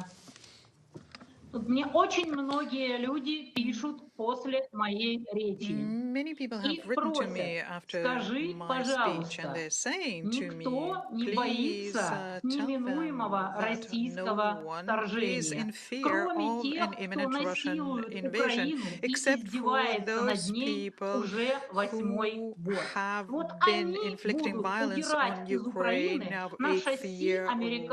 Well, they will leave Ukraine clutching American aircraft. The rest of them will take it in stride, because the collective West, that exactly was the reason behind their coup d'etat and Maidan. That was the game. To throw the troops of the current Kiev regime into Donetsk and Luhansk, receive a reaction, and then play a game with sanctions. But we will see who will stand to lose from sanctions more. Thank you. Thank you, Ms. Montian, for your statement. There are no more names inscribed on the list of speakers. I thank the interpreters especially. The meeting is adjourned.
Ça va, tout le monde est là? Everybody's here? No way. Okay.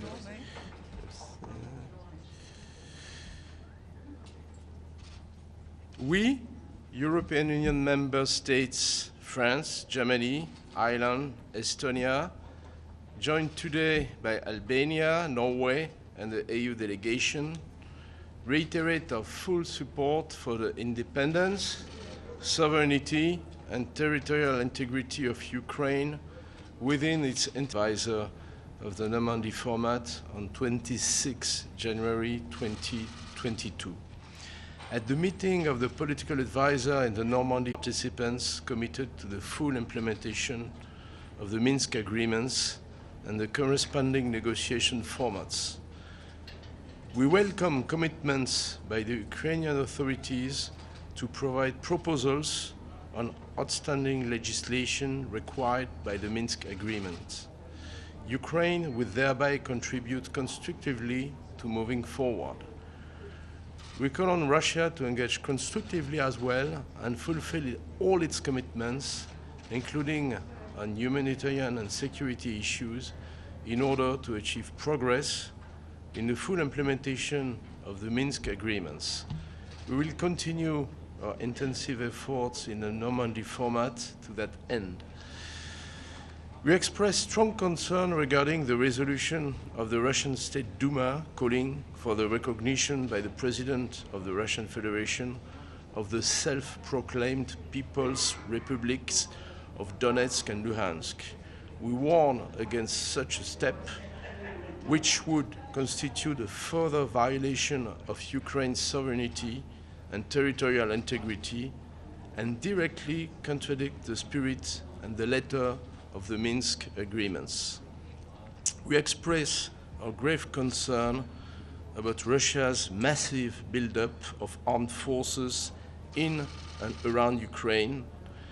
We underscore that any further military aggression by Russia against Ukraine will have massive consequences and entail unprecedented costs. We encourage Ukraine to continue its posture of restraint. The OSCE Special Monitoring Mission plays a key role in de-escalation efforts and as the eyes and ears of the international community. We call on Russia to ensure that the mission can carry out its mandate and have full access to non-government controlled areas. We echo the urgent call of the Secretary General to resolve problems through diplomacy. In this spirit, we call on Russia to take concrete steps towards de-escalating the situation at the Ukrainian border, to provide full transparency on its military activities in the region, and to engage in a meaningful dialogue on security in Europe. We reaffirm our readiness to engage constructively in meaningful and result-oriented discussions on security issues of mutual concern in the relevant frameworks. Thank you. Ambassador, is there still a path to diplomacy?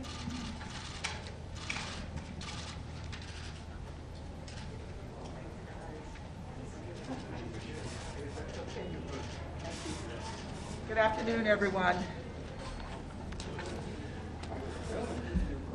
For the second time in 2 weeks, the Security Council has convened to discuss Russia's unprovoked military threats against Ukraine. And for the second time in 2 weeks, the rest of the Security Council has delivered a clear, unambiguous message to Russia to pursue the diplomatic path. Do not pursue the path of confrontation.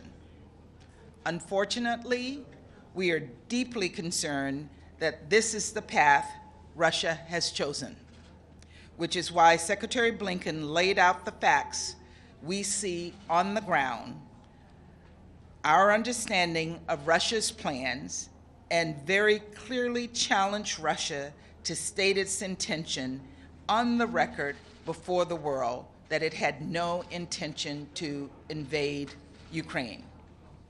But what we heard from Russia today and out of Russia in recent days has been exactly the kind of incendiary rhetoric and disinformation that we and others have been warning about. Just this week, the Russian Duma recommended the Kremlin formally recognize as independent states those parts of the Donbass currently controlled by Russian proxies. This action, taken knowing the focus of our discussion today, shows Russia's total contempt for the Minsk Agreements. Political resolutions to year-long conflict cannot happen at the barrel of a gun. Let's be clear, there is only one country making threats here. It is Russia. There's only one country with 150,000 troops on the border poised to attack, and that country is Russia. This is about Russia threatening the sovereignty of Ukraine and the lives of untold people. This is about Russia threatening the international order. This is about Russia threatening the UN Charter. This is about Russia threatening the principles on which every UN member state has freely committed, principles that guarantee each of us sovereignty and territorial integrity. As Secretary Blinken said this morning, we very much hope that Russia doesn't invade Ukraine and proves us wrong, but we fear the worst. That is why today the Security Council once again urged Russia to pursue the path of diplomacy. And it is why, as the United Nations addresses this crisis in the coming days, every single UN member state has a stake and must stand with Ukraine to defend the UN Charter. There is too much at risk for anyone to sit on the fence. This is a moment for collective action. The United States will continue to pursue de-escalation at the diplomatic table. So will Ukraine, and as you heard, our European partners, our NATO allies, the Security Council, and all of us here at the United Nations who are committed to the principles of the UN Charter.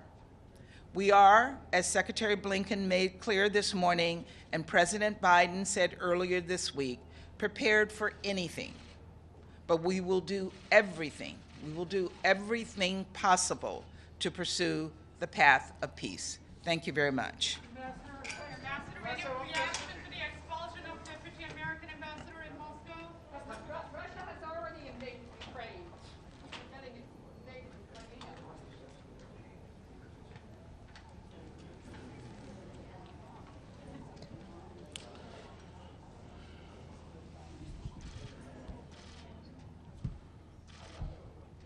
Very glad to welcome you all after this session of your Security Council that I had the honor to chair as Russia.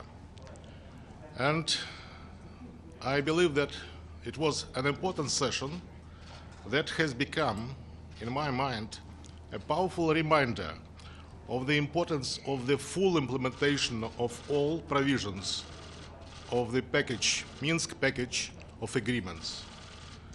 We believe that it is the only foundation for any political solution for this inter-Ukrainian crisis and conflict. If it is done, and we presented a lot of proofs that it's a pity, but Ukrainian side till now hasn't accomplished all the obligations, Ukrainian obligations about the implementation once more of these Minsk Agreements. I had an honor to present the Russian position on this issue, and we reiterated very firmly our commitment to the de-escalation and peaceful solution of this crisis, once more being based on the Minsk Agreements. I believe that now we look at our partners in Western capitals to drop and to stop this hysteria about the intentions of Russia in the region. We if we do something, we do this, having in mind our national interests and the interests of our national security. As it was announced in Moscow, after military drills, Russian troops began to come back to the places of their permanent location on national Russian territory. I would welcome some of your questions, but please not.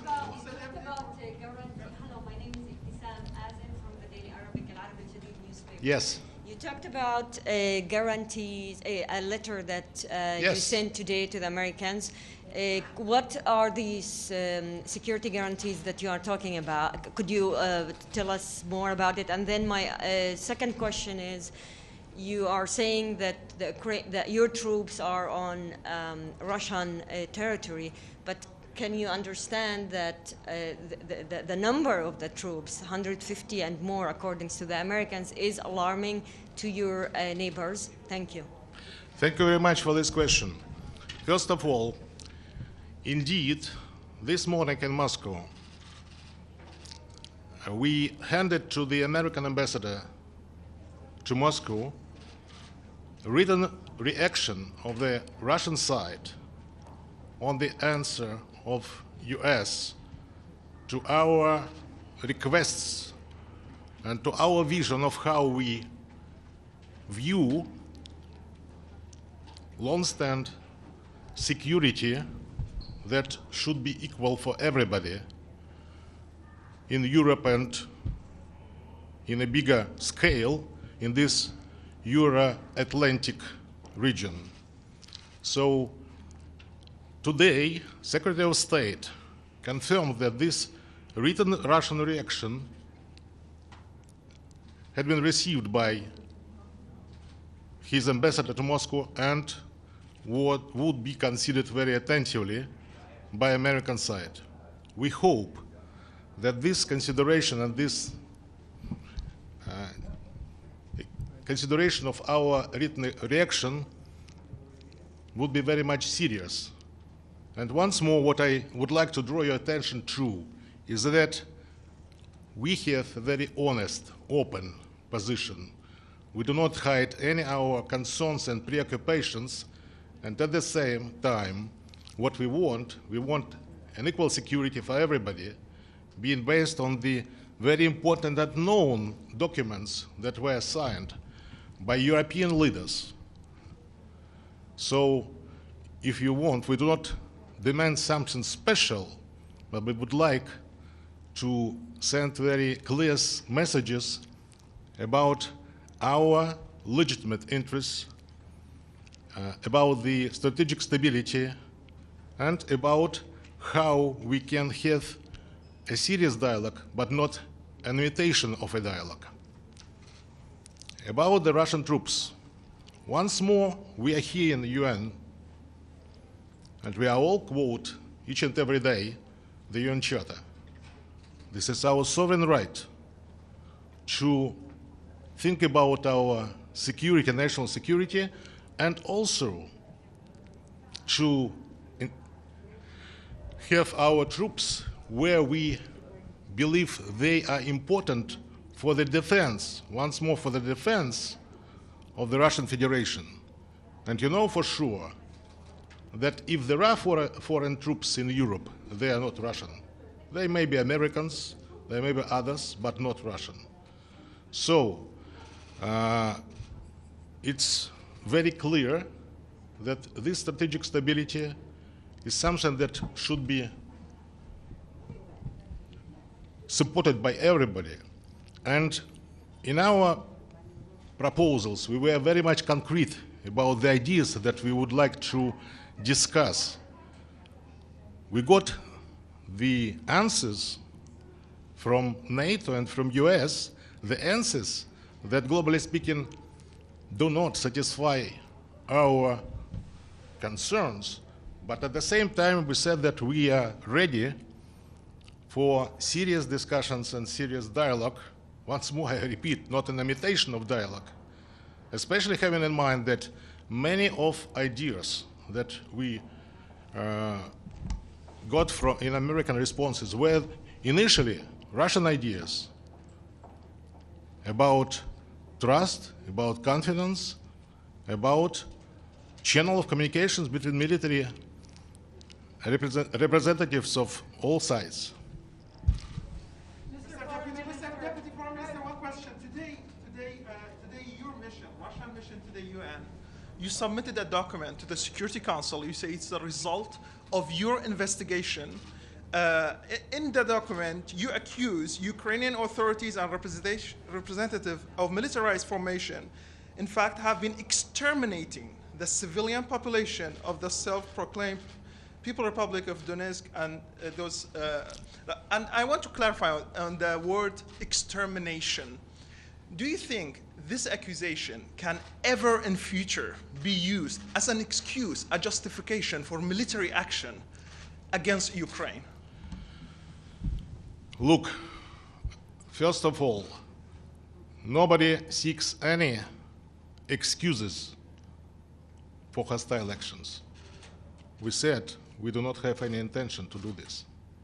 And about these documents, I do not like to enter into the definition of what are they, but please watch these documents. This is video and photo documents.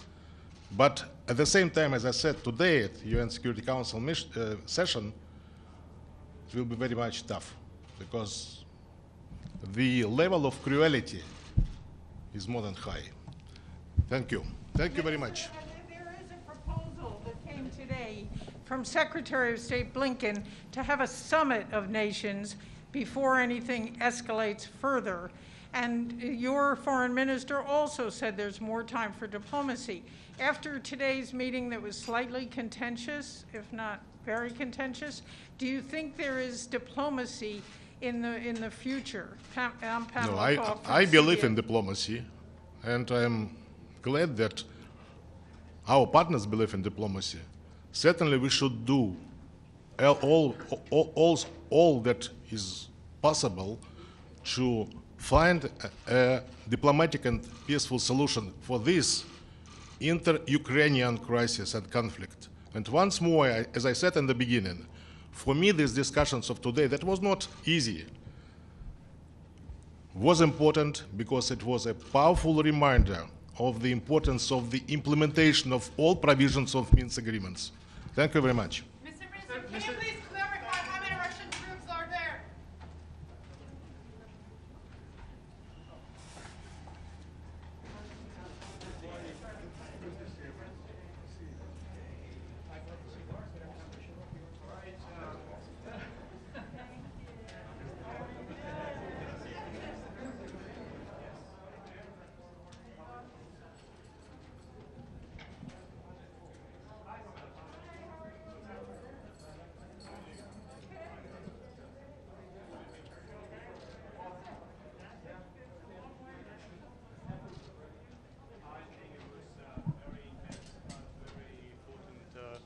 Meeting. It's not the first time we meet around these days, and I think that the message was very clear. I regret, as some of my colleagues already said, that instead of giving clear-cut replies to the most burning issues, the Russian side was very evasive. We heard many times in recent days that Russians allegedly withdraw. Neither our intelligence nor the intelligence of our partners can verify and calibrate this information. Instead, the intelligence services insist that the Russians boost up their military presence along the borders. And the Deputy Foreign Minister also said that Russian troops have not increased, which is what U.S. Has said and other ally countries have said. Do you think that, as far as you know, have the Russian troops increased in recent days? I can say what my leadership said repeatedly this morning until I came in the chambers, that we have no information that would be credible to substantiate or to calibrate the Russian statements about the withdrawal. And do you see an imminent invasion as the U.S. does? we see a hanging threat over us. It's been hanging since the last year when the initial build-up of the troops began. And let me remind you what happened last year when there was an initial phase of the build-up, and then the Russians said, we are withdrawing, effectively leaving most of the troops there. Nevertheless, the collective, Western collective world sighed with relief that the Russians allegedly withdrew, which was not numerically the case. Mr. Ambassador, do you have any additional requests to the U.S. and allies in terms of military support and other forms of support? We are in continued conversations with the governments of our partners with respect to assisting us to strengthen our defense capabilities. So it's an ongoing process, and the countries that are our partners do supply necessary defensive weapons and ammunition. Are they doing enough?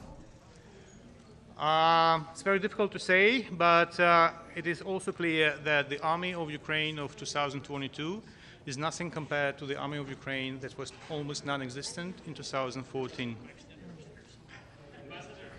Ready for negotiations with Russia? We are always ready to negotiate. I need to say what my president said and my foreign minister said, and I said myself that my president always insists that he would like to sit down with Putin himself and have conversations with him. My foreign minister says that he would like to sit down with Lavrov and have conversations with him. Secretary General, in fact, asked me if I would sit down with Nebenzia, but Nebenzia, either because he has some issues or because he doesn't really want to sit down with me, we never had conversations with him.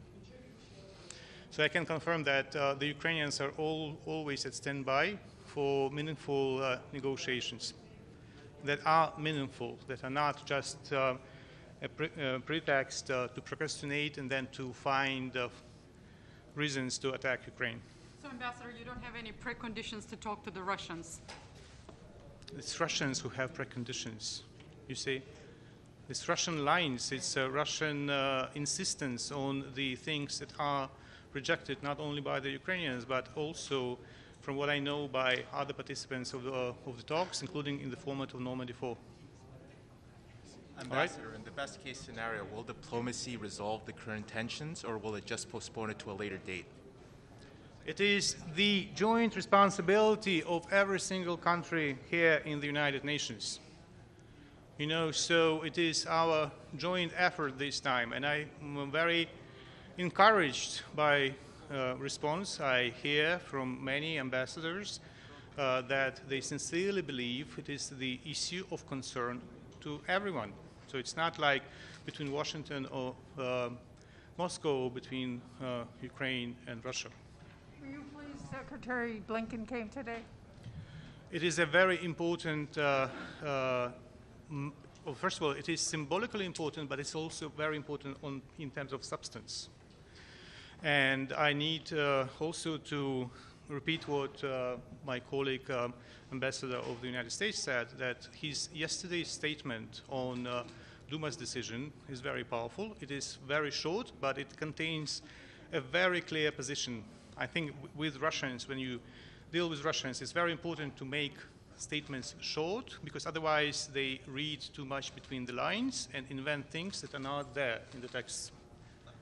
Right? The Russian mission just submitted documents in which they accuse Ukraine of exterminating civilian population in largely Russian-speaking areas.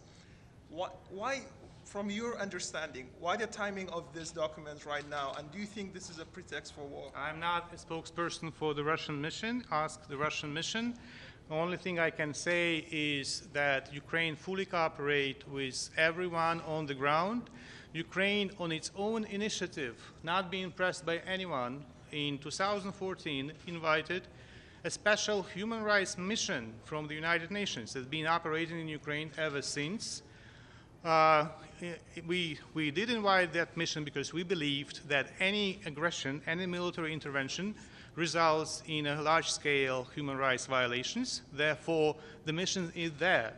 It is an issue, however, whether the members of the mission are allowed to operate in Lugansk and in Donetsk, as well as the issue whether the SMM monitors are enjoying the full freedom of movement. And I think it was very well covered, not only by Ukraine, but also by partners and by the representatives of the OSCE, that the freedom of movement for the monitors is fundamental for the purposes of their quality reporting about what they see.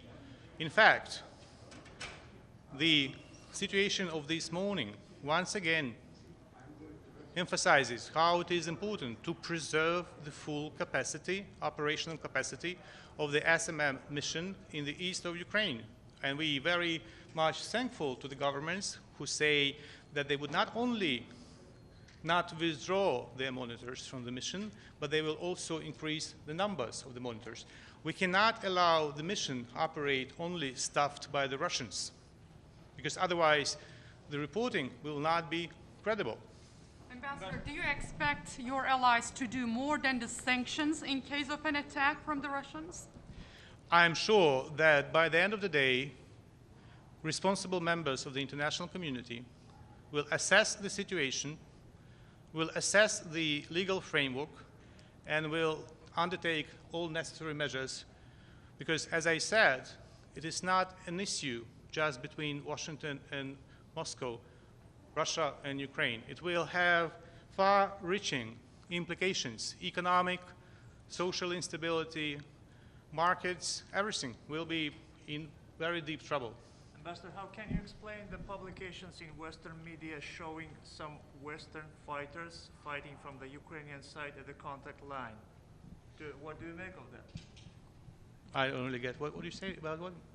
How can you comment on the Western media reports showing particularly Western fighters? I mean, the soldiers from the Western countries, particularly UK, fighting I know many cases when the citizens of European countries being brought to court and were sentenced to many, many years for serving or being mercenaries, in fact, on the territory not controlled by Ukraine. So I refer you to the decisions of the European courts and not necessarily even of our partners.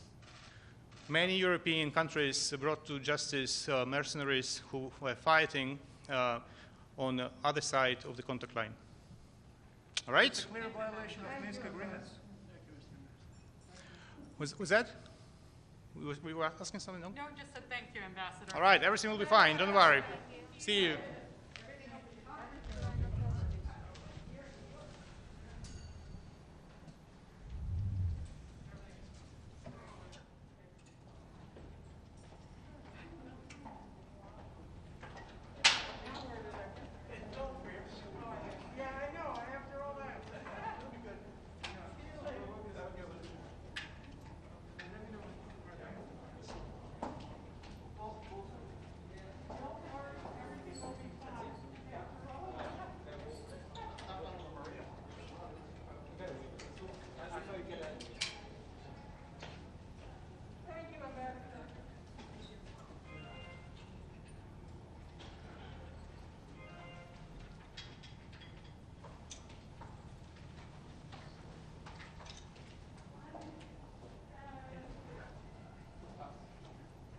Do you have an headset?